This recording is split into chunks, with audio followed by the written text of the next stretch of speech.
Good morning, guys. Today we're going to make some bread together. This is an easy recipe to do. You don't need to knead it, okay, and I've made it many times.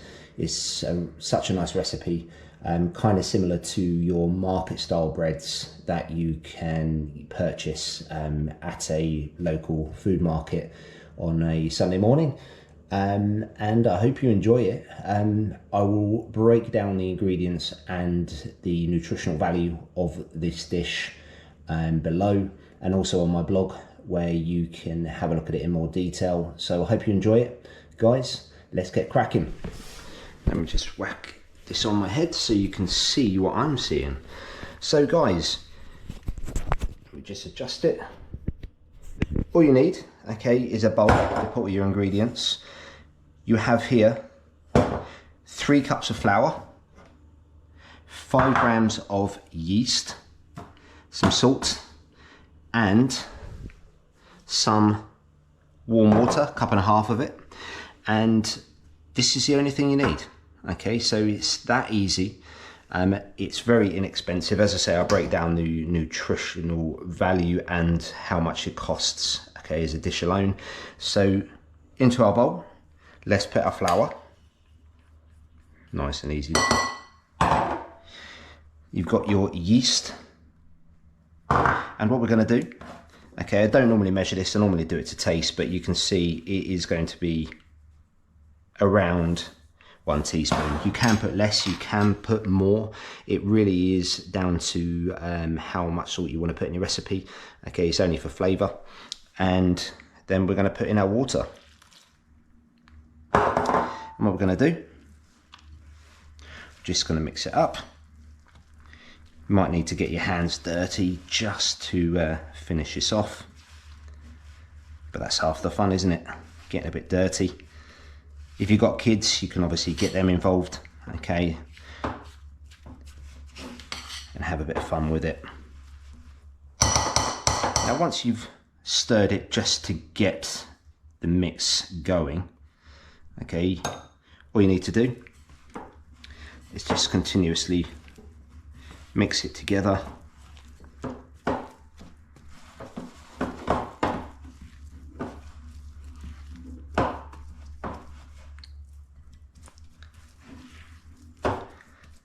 And when it starts looking like that, and obviously it's going to be sticky, get off what you can on your fingers, and obviously don't forget to wash.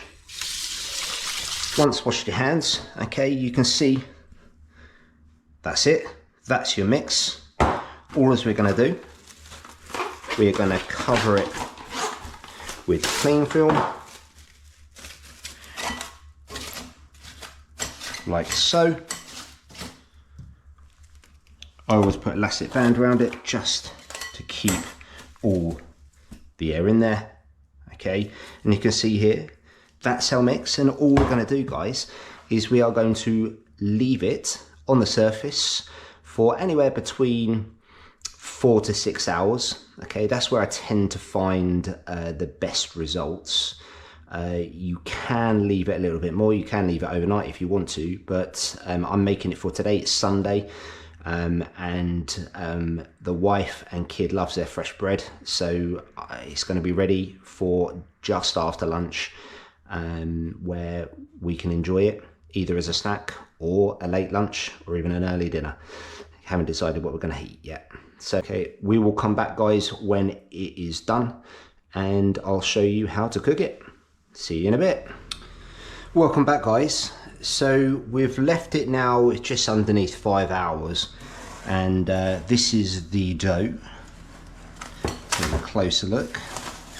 So you can see it's risen quite nicely, and we're going to cook it. I've actually preheated my oven. It's 230 degrees, and my Dutch oven is in there. If you don't have a Dutch oven, it's not a problem. Just try and use a pan where you have a lid, preheat it, and we're good to go. We're going to bake it. So just going to get it out. And guys, if you haven't ever seen the Dutch oven, you will see what it looks like. Okay, be really careful. It is extremely hot and extremely heavy for a pan. Okay, so it's preheated, like I say, 230 degrees. Just got a bit of baking paper. And what we're going to do, we're going to just stick a sprinkle of flour on there. It's just to obviously make it a bit non-stick. Although it's non-stick paper, I always find just having a little bit of flour is better. And we're going to take the dough, just scrape the side off, drop it on our baking paper.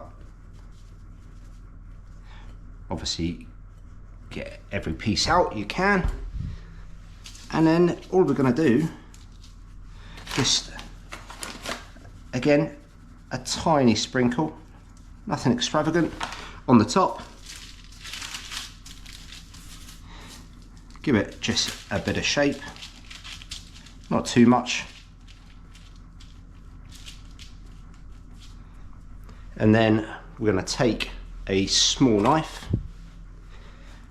and just make an incision on the top. And we're going to take the paper, drop it in our Dutch oven, like so. Get the lid, pop it back on. Don't forget your other one to protect your hands. Put it in our oven, and we're going to leave it in there for 30 minutes. Once the 30 minutes is up, we're going to take the lid off. We're going to turn the temperature down from 230 to 200, and then we're going to just brown it off in the oven for a further 10 to 15 minutes. I find here it's very much getting used to your oven, how long it's going to take. Generally anywhere between 10 and 15 minutes is perfect. Okay, and the best thing to do, I suppose, is just the first time you do it, just have a look after 10 minutes. If you want your bread a little bit crispier and browner, maybe you want to do it for a couple more minutes, but that's really down to you. So guys, I'll come back and I'll show you the result, okay, in 30 minutes, and I will see you soon.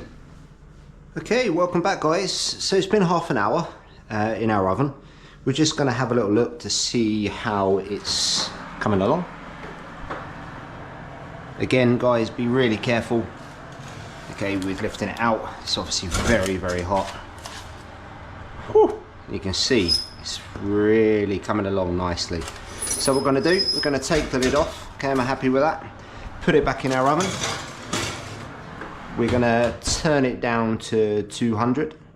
And we're going to leave it in there for another 15 minutes, and we will come back and have a look at it and see how it's getting on. Okay guys, so it's actually been 12 minutes, so we're just going to have a little look, see how it's getting on. And look at that, wow. Let's try and get some light here. Okay, you can see it's browned quite nicely. Okay, really. You can hear that hollow bread, crusty, lovely.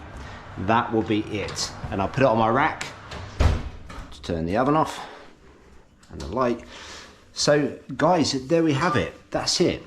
That's the bread. You can see how easy it is, and I guarantee it will taste just as good as you would buy a normal market loaf, okay, on a Sunday morning.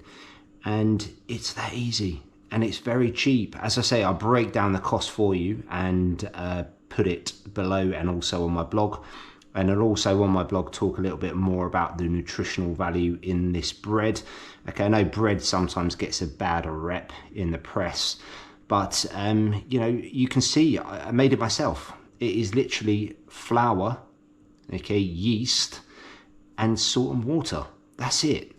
Go to many supermarkets or certain market stalls and they put other stuff in their bread. I'm not saying it's necessarily a bad thing to buy or consume, but okay, if you want to know what's in your bread, make it yourself. It's as easy as that. Okay guys, thanks for tuning in. Be great if you could provide some comments. Okay, let me know the camera angle. Okay, I'm going to be trying different angles and different ways of recording. Okay, and then obviously I want to build it into a channel that's good for my viewers. So what you guys suggest is how I'm going to go forward. Okay, so I hope you enjoy. Subscribe if you want to know more recipes. Okay, loads more stuff coming along in the future, and I will update you soon as I'm ready to go. All the best, guys. Take care.